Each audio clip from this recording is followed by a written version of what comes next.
Welcome to Srinivas TK channel. పోటీ పరీక్షలకు అవసరమైన మరి యొక్క ముఖ్యమైన తేదీ గురించి తెలుసుకుందాము. దానిలో భాగంగా నేవీ డే, భారత నావికా దళం సాధించిన విజయాలు మరియు అంకిత భావ సేవలను గౌరవించేందుకు ప్రతి సంవత్సరం డిసెంబర్ 4న నేవీ డేని సెలబ్రేట్ చేయడం జరుగుతుంది. 1971 డిసెంబర్ 4న ఇండో-పాక్ యుద్ధ సమయంలో నిర్వహించిన ఆపరేషన్ ట్రైడెంట్ని పురస్కరించుకొని అందులో సాధించిన విజయాలకు గుర్తుగా ప్రతి సంవత్సరం నేవీ డేని సెలబ్రేట్ చేయడం జరుగుతుంది. ఈ దినోత్సవం యొక్క ముఖ్య లక్ష్యం ఏమిటంటే నావికా దళాలకు నివాళులర్పించడం మరియు భారతదేశ సముద్ర సరిహద్దులను కాపాడడంలో వారి కీలక పాత్రను వెలుగులోకి తీసుకురావడం.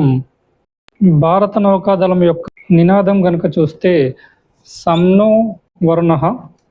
2024 నేవీ డే థీమ్ వచ్చేసి strength and power through innovation and indigenization. మరొక ముఖ్యమైన తేదీ గురించి చూస్తే అది December 10th human rights day.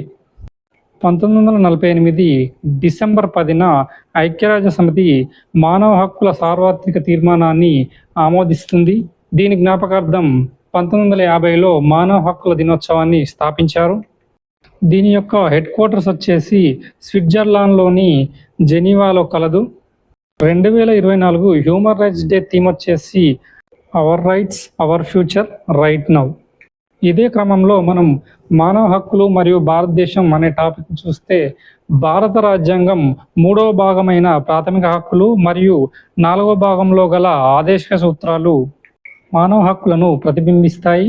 మన రాజ్యాంగ ప్రవేశికలో గల న్యాయం, స్వేచ్ఛ, సమానత్వం మరియు సోదరభావం మానవ హక్కుల యొక్క స్ఫూర్తిని ప్రతిబింబిస్తుంది.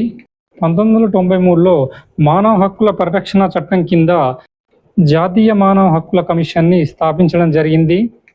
రాజ్యాంగంలోని 14 నుండి 18 వరకు ఉన్న అధికరణలు భారతదేశంలో ప్రతి పౌరునికి సమానత్వ హక్కుని హామీ ఇస్తున్నాయి. ఆర్టికల్ 19 వాక్ స్వతంత్రము మరియు భావ ప్రకటన స్వేచ్ఛను ఇస్తుంది. ఆర్టికల్ 21 జీవించే హక్కు మరియు స్వేచ్ఛను ప్రతిబింబిస్తుంది. ప్రాథమిక మానవ హక్కుల ఉల్లంఘన విషయంలో పౌరులు ఆర్టికల్ 32 ద్వారా సుప్రీంకోర్టుకు, ఆర్టికల్ 226 ద్వారా హైకోర్టుకు వెళ్ళవచ్చు. మరొక ముఖ్యమైన తేదీ డిసెంబర్ 10th. ఇదే రోజున నోబెల్ ప్రైజ్ని ప్రదానం చేస్తూ ఉంటారు.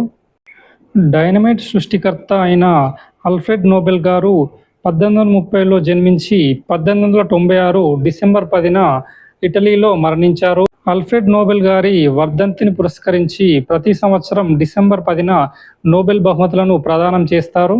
1895లో ఆల్ఫ్రెడ్ నోబెల్ తన నిబంధన ప్రకారం నోబెల్ బహుమతులను స్థాపించారు. ఆల్ఫ్రెడ్ నోబెల్ గారు రాసిన వీలునామాలో తన ఆస్తులలో ఎక్కువ భాగం ఒక నిధికి వెళ్ళాలని, ఆ నిధి ద్వారా వచ్చే వడ్డీని వార్షిక బహుమతులుగా ఇవ్వాలని కోరుకున్నారు. మొదటిసారిగా నోబెల్ బహుమతిని 1901లో ఇవ్వడం జరిగింది.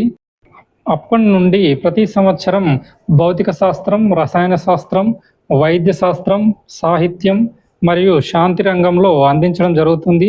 ఆర్థిక శాస్త్రంలో మొదటిసారిగా 1968లో రాయల్ స్వీడిష్ బ్యాంక్ ప్రదానం చేయడం ప్రారంభించింది.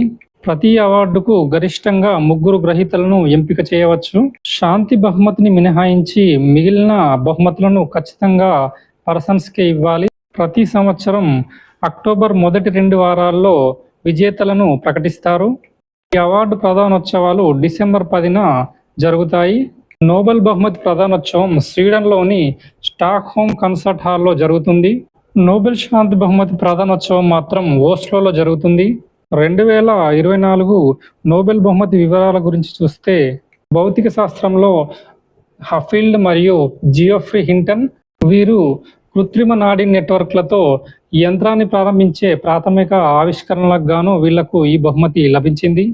రసాయన శాస్త్రంలో డేవిడ్ బేకర్, డెమిస్ హసాబిస్ మరియు జాన్ జంపర్లు ప్రోటీన్ నిర్మాణ అంచనా మరియు గణన ప్రోటీన్ రూపకల్పన కోసం వీళ్లకు అవార్డు లభించింది.